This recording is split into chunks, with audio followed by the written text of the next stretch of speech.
ci revue des titres ñu daal di ñëw rek ci réew mi quotidien audience tout azimut au palais les noms du président Diomaye ñu daal di def nag nataalu njiitu réew mi président Bassirou Diomaye Diakhar Faye waaye bu ñu demee tam ci réew mi sport tamit ak ñu ngi dem ci après sa défaite face au Brésil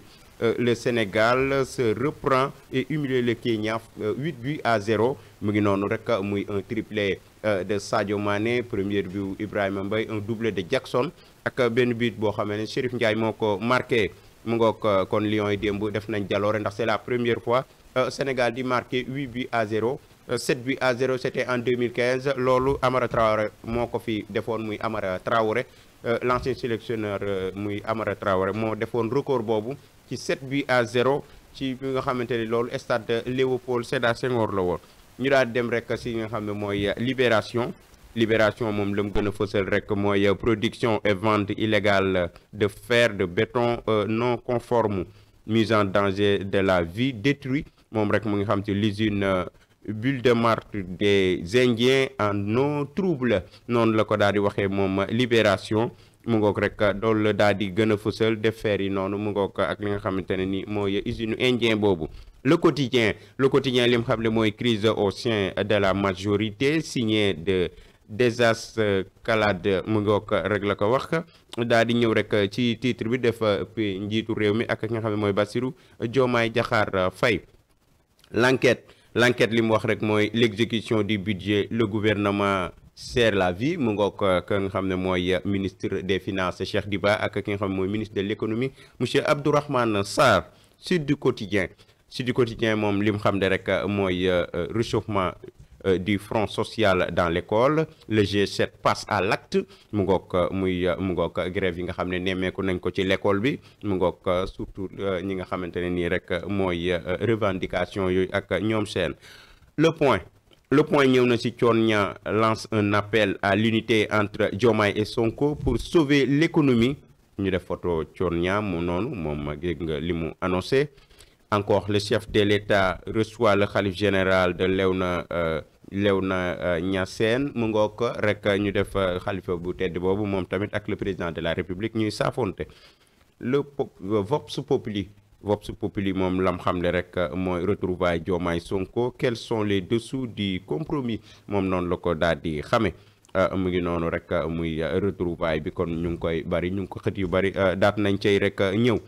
les échos tamit ñëw rek si di une famille sénégalaise décimée 3 morts et 2 blessés loolu fële la amee aux États-Unis nga xamante ne ci mu xam ne dans une maison à Columbus aux États-Unis fa la jëyee jooju amee mu ngoog kon nag loolu ñu leen di masaw bu baax ndax ñooñu ay sunuy compatriotes lañ mu ngoog kon rek am na 3 morts ak ay blessés ci kër gu lakk foofu ca Amérique les échos ci la ñëw waaye tam 1000 milliards de salaire 40 milliards d'investissement loolu tamit daat nañ koy wax def photo lu ministre des finances Cheikh Diba l'évidence moom li mu xam ne rek mooy dossier Centif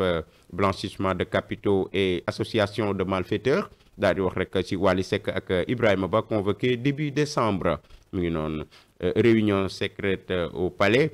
Sonko mooy Diomaye ñu daal di def nataalu président de la République ak ki nga xam ne mooy son premier ministre Ousmane Sonko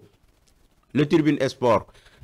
Sport nag moom it daal di ñëw lu yaatu rek ci li nga xamante ne nii rek mooy match bi amoon démb match amical Sénégal Kenya le Sénégal déverse sa bile sur le Kenya mu ngi noonu rek 8-0 mu ngi noonu ça n'arrive pas tous les jours mu ngi noonu kon ñu daal def nataalu gaynde yi noonu l'Espagne a son ticket l'Écosse réalise un miracle muy qualification jaune Europe yi nga xam ne amoon na tamit démb l'Observateur ñu ñëw ci l'Observateur moom tamit daan nay fësal li nga xam ne mooy njiitu réew mi ak ki nga xamante ne nii rek mooy Ousmane Sonko premier ministre ñuy saafonte ñoom ñaar bu baax retrouvailles annoncées entre Diomaye et Sonko mu ngi noonu ñoom ñëw nañ ci lu bari la rencontre sans succession au palais entre le président et des responsables de Pastef mu ngoog ñu daal di ñëw rek si li nga xamante ne nii rek mooy dualité au sommet de l'État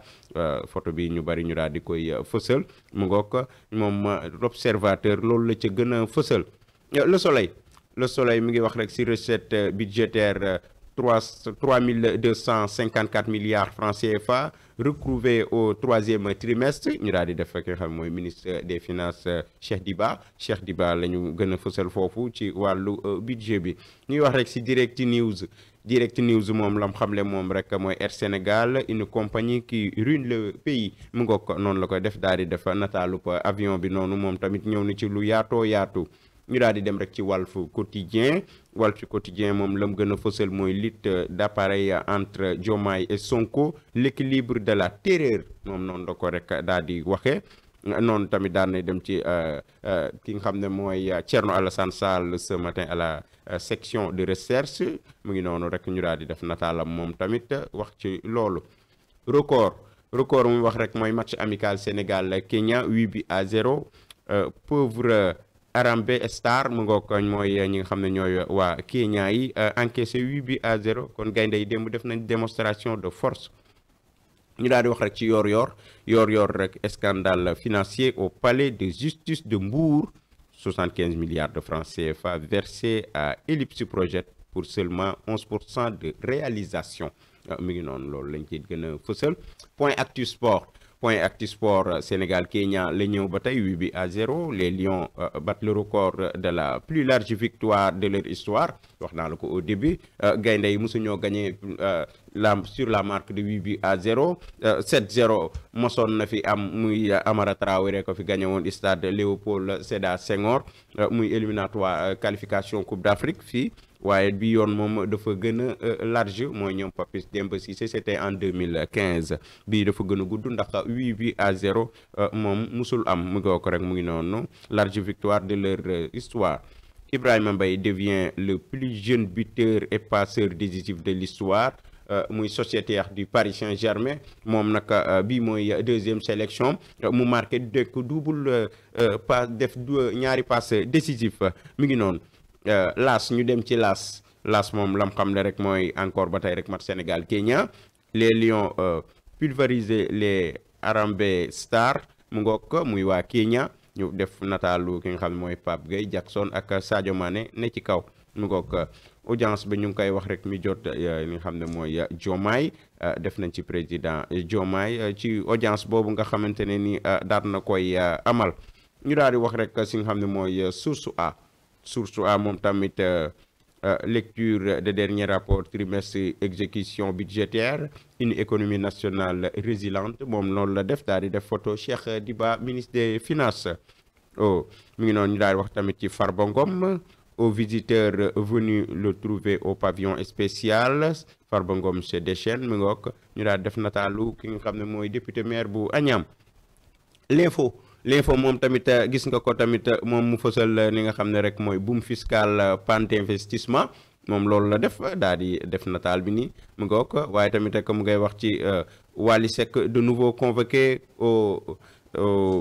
pôle judiciaire financier le 2 décembre mu ngi noonu kon Wally Seck le 2 décembre dañ ko daal di convoqué waat ci pôle judiciaire financier ñu daal di wax rek ci point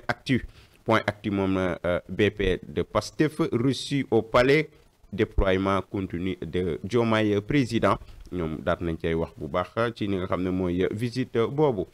mi ngi noonu ñu daal di wax rek ci turbine lam xam le rek mooy situation actuelle du pays l'économie agonise le front social menace la république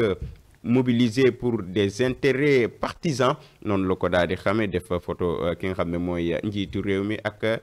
ki nga xam ne mooy son premier ministre Ousmane Sonko kon loolu moo nekkoon revue des titres bi fii ci suba ñu leen sant di leen gërëm ñu ñëw fas yéene ñëw rek ak ci yaatal ci ki nga xamante